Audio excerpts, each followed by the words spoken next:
मैंने कहा कि कुरान को समझ के पढ़ो। मैं कहता हूं हिंदुओं से कि आप भी वेद को समझ के पढ़ो।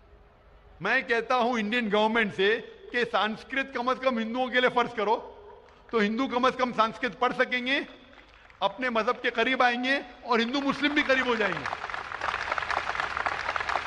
क्योंकि संस्कृत पढ़ेंगे तो आपको पता चलेगा कि आपकी किताब में क्या लिखा है। तो कोई भी पंडित आपको घुमाएगा नहीं। फिर पंडित घुमाएगा तो बोलेंगे तो हवाला दो कोई, आप समझे ना।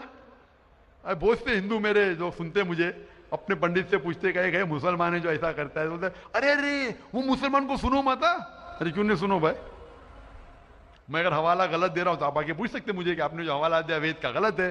मैं इंसान हूं, गलती कर सकता हूं, आप समझे ना। तो मैं कहता हूं हिंदुओं से कि आप संस्कृत जानो, अपनी वेद पढ़ो।